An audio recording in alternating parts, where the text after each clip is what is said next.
पूछा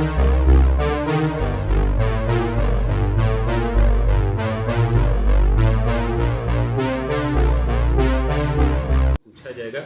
हमने देखा कि बच्चा काफ़ी कोऑपरेटिव था, तो शायद यही सबसे बड़ा फैक्टर था कि बच्चा खुद ही कोऑपरेटिव था, इसीलिए हम सक्सेसफुली ये सर्जरी कर पाए। देखिए, बच्चे का जो ट्यूमर जहाँ पे था उस जगह का ऑपरेशन अभी पूरे दुनिया भर में हम लोग बिना बेहोश किए करते हैं, ताकि ब्रेन के कुछ इम्पोर्टेंट फंक्शन होते हैं, जैसे बातचीत करना, स्पीच हो गया, लैंग्वेज हो गया, बिहेवियर हो गया, पेशेंट का हाथ पैरों की ताकत हो गया, ये सारे एरिया उसके नज़दीक आते हैं, जिसको हम इंसुलर ग्लायमा कहते हैं।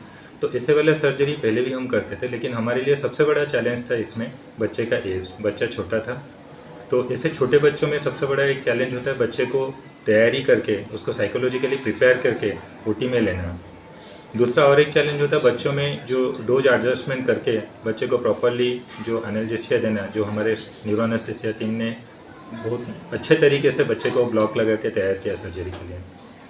उसमें और एक मेजर इसमें चैलेंज आता है कि बच्चों में मैपिंग कैसे करना है और बच्चों को कैसे मॉनिटर करना है ड्यूरिंग सर्जरी। तो उसी बच्चे को हमने पहले से बच्चे के फैमिली मेम्बर से बात करके हमने गाइडलाइंस बनाई कि बच्चे को हम कैसे मॉनिटर करेंगे सर्जरी के दौरान।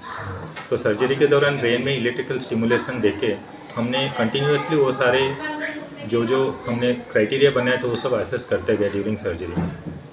और जहाँ हमें लगता था कि यहाँ पे रिस्क है, तो उसी एरिया में हम थोड़ा कॉशियसली करते थे। ये हमारा स्ट्रेटजी था। तो सर, बच्चे को ऑपरेशन के लिए तैयार करने में कितना समय लगा और ऑपरेशन में कितना समय लगा? देखिए, बच्चे की ऑपरेशन की तैयारी जो होता है ऐसा तो कोई स्पेसिफिक नहीं है, फिर भी उसमें जो होता है it is all about like a psychological preparation. जैसे बच्चे के फैमिली मेम्बर्स होते हैं, उनको बताना पड़ता है कि बच्चे को हमें सर्जरी के लिए लेना है। बच्चे को बार बार हमें बातचीत करना पड़ता है। हमारे जो टोटल टीम है, let it with like the nursing team, the neuro anaesthesia team, the technician team, वो सबसे उसको फैमिलियर करना पड़ता है। ऐसा ना हो कि बच्चा अचानक से ऑपरेशन थिएटर में जो सारे अनफेमिलियर फेसेस के बीच में बच्चा एंग्शियस हो जाए। तो इसीलिए ये सबसे बड़ा एक चैलेंज था। तो बीच बीच में हमने बच्चे को और उसके फैमिली मेम्बर्स को बुलाते रहे, उनसे काउंसलिंग किया, बच्चे को सर्जरी के सारे स्टेप्स हमने बताया कि हम क्या क्या करने वाले हैं और क्या क्या सवाल उसको पूछा जाएगा।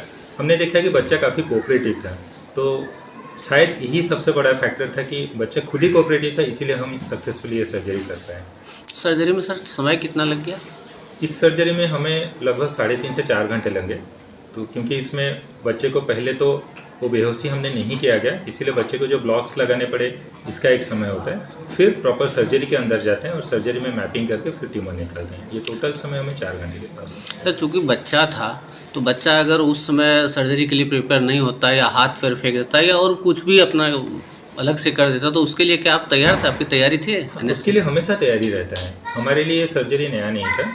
हम कंटिन्यूसली बीजीआई में ऐसे वाले सर्जरी कर रहे हैं, हालांकि बच्चों में कभी नहीं किया था।